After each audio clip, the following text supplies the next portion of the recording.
বিরাট অর্জনের পর বাংলাদেশের সামনে বড় চ্যালেঞ্জ পিটার বাটলার। আমার একমাত্র লক্ষ্য চীন, কোরিয়া এবং উজবেকিস্তানের বিরুদ্ধে ভালোভাবে লড়াই করা। এটাই আমাদের সামনে থাকা চ্যালেঞ্জ।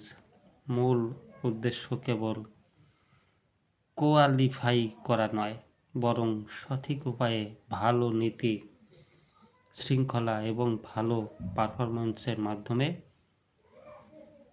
প্রভাব ফেলা। দর্শক, এটা মহিলাদের একটা খবর, মহিলাদের খেলা।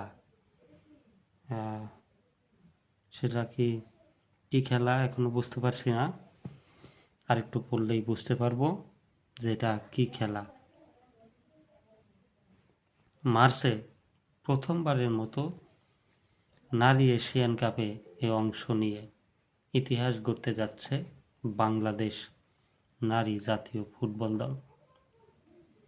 এই আসর পেরিয়ে সরাসরি অলিম্পিক্স কিংবা বিশ্বকাপের আঙ্গিনায় ঋতুপর্ণা আফিদাদের পা পড়লে তা হবে অভাবনীয়। বাংলাদেশের কোচ পিটার বাটলার অবশ্য অত দূরে কথা ভাবছেন না।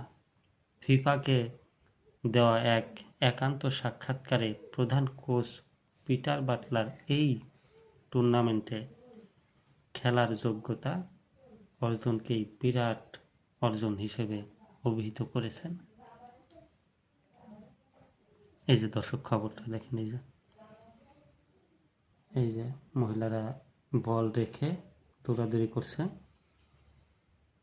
প্র্যাকটিস, সম্ভবত এটা একটা প্র্যাকটিসের ছবি।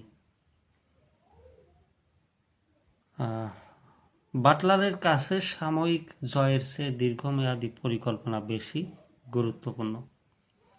জাতীয় দল এবং যুব দলগুলো এখন একসাথে এগিয়ে যাচ্ছে, যেখানে ঋতুপর্ণা চাকমা, স্বপ্না রানী এবং আফিদা খন্দকারের মতো তরুণ খেলোয়াড়রা দলের মেরুদণ্ড হয়ে উঠেছেন।